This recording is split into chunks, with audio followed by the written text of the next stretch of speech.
नमस्कार। आज 5 सितंबर शिक्षक दिवस पर मैं आप सभी को बहुत बहुत बधाइयाँ और शुभकामनाएं देता हूँ। शिक्षक दिवस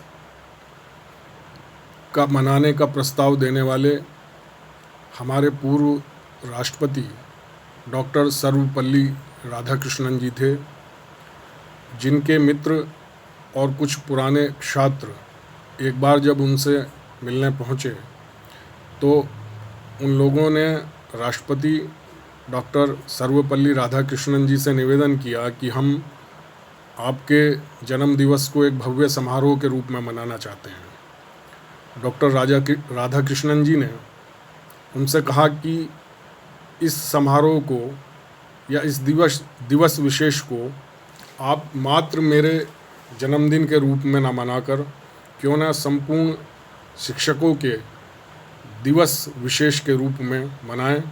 तो यह हमारी पुरातन भारतीय परंपरा, जिसमें हम गुरुओं को विशिष्ट सम्मान देते आए हैं, उसके गौरव में श्री वृद्धि ही करेगी। और इस प्रकार एक राष्ट्रपति का जन्मदिन सभी शिक्षकों के दिवस के रूप में मनाया जाना प्रारंभ हुआ।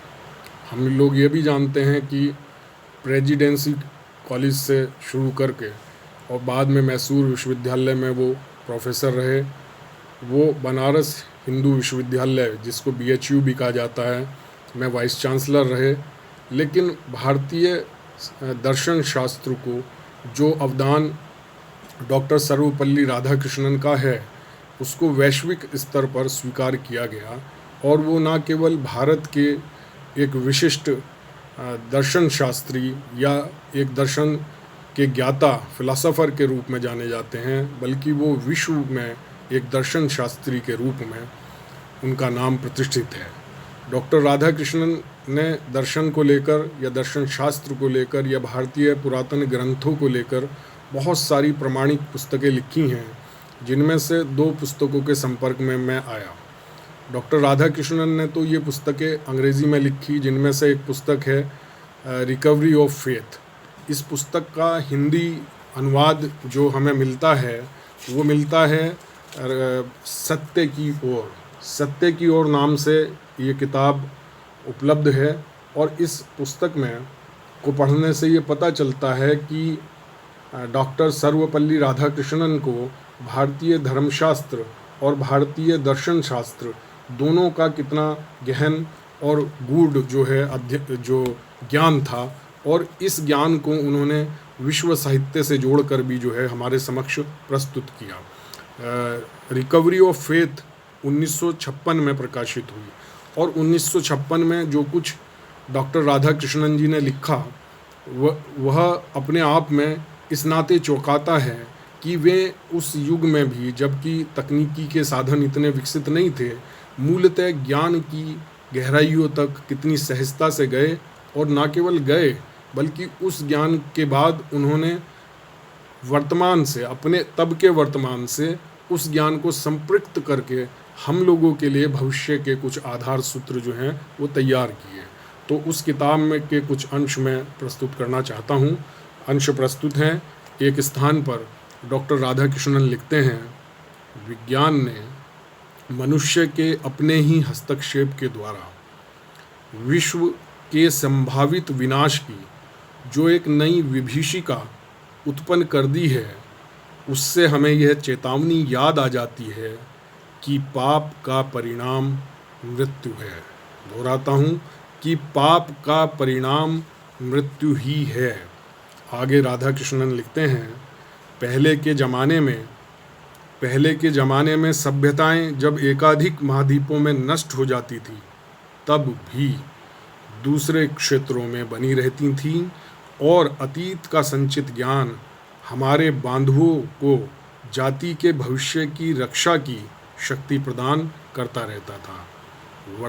वे 1956 की स्थितियों के बारे में लिखते हैं और मेरा निवेदन है कि आप आज की स्थितियों से इनकी तुलना कीजिए।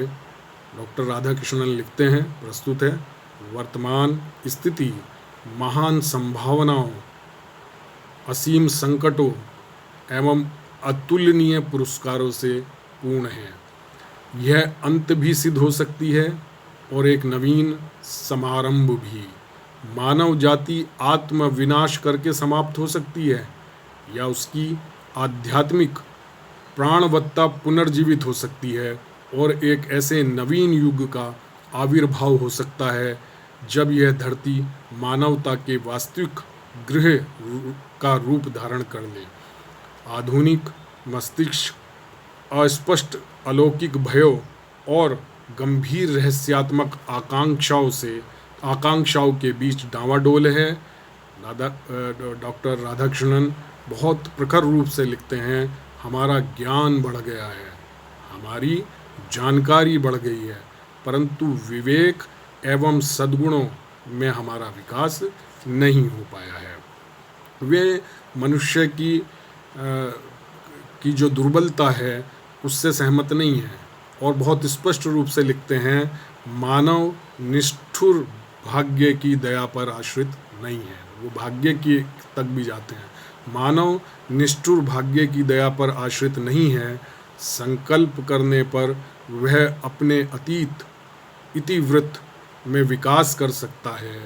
इतिहास की अनिवार्यता कहीं नहीं है। यह मान लेना कि हम विनाश के अंतिम गर्त की ओर ले जाने वाली धारा में बहते हुए विवश प्राणी हैं, निराशा के तत्व ज्ञान शून्यवाद का आलिंगन करने के समान है। हम धारा के विरुद्ध तैर सकते हैं, यहाँ तक कि उसकी गति भी बदल सकते हैं। तो इस प्रकार हम देखते हैं कि रिकवरी ऑफ फेथ में वे कितनी सहज और कितनी रोचक तरीके से मनुष्य को आशावाद की तरफ ले जाते हैं। उनकी जो दूसरी पुस्तक जिसके मैं संपर्क में आया वो है श्रीमद् भगवद गीता की उनकी व्याख्या। इस पुस्तक में उन्होंने श्रीमद् भगवद गीता के प्रत्येक अध्याय को विश्व दर्शन शास्त्र की मान्यताओं से जोड़ा और अपनी धारणा जो है वो स्थापित की, जो हमें बहुत उन्नत रूप से सोचने की तरफ ले जाती है। इस पुस्तक में वे लिखते हैं, आत्मा के सत्यों को केवल वे लोग ही पूरी तरह समझ सकते हैं जो कठोर अनुशासन द्वारा उन्हें ग्रहण करने के लिए अपने आप को तैयार करते हैं। आत्मिक ज्ञान प्राप्त करने के लिए हमें अपने मन को सब प्रकार के विक्षेपों से रहित करना होता है और हृदय को सब प्रकार की भ्रष्टता से स्वच्छ करना होता है।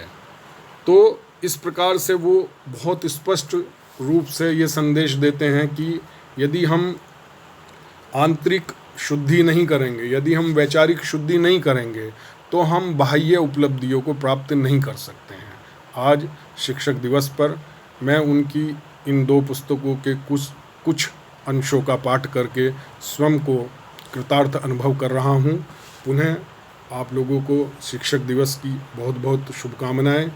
आज ही शिक्षक दिवस के उपलक्ष्य में ही हम शाम को मिलते हैं मेरी एक दूसरी वीडियो के साथ, जिसमें मैं इसी वर्ष के अगस्त माह में प्रकाशित अपनी पुस्तक पीले पन्नों से के कुछ अंशों को लेकर आप लोगों के सामने उपस्थित होऊंगा, जिस पुस्तक को मूलतः शिक्षक और शिक्षा और शिक्षण का जो मनोविज्ञान है उसको लेके मैंने रचा है। तो शाम को शिक्षा से जुड़ी हुई एक दूसरी वीडियो के साथ हम लोग उपस्थित होते हैं इस शिक्षक दिवस पर। आप लोगों को पुनः बहुत बहुत शुभकामनाएं और इस बात के लिए भी शुभकामनाएं कि हम सभी एक उन्नत और एक सीमा रहित और एक पुष्ट समाज के निर्माण में अपना योगदान दे पाएं। यही इस शिक्षक दिवस की सार्थकता भी होगी। नमस्कार।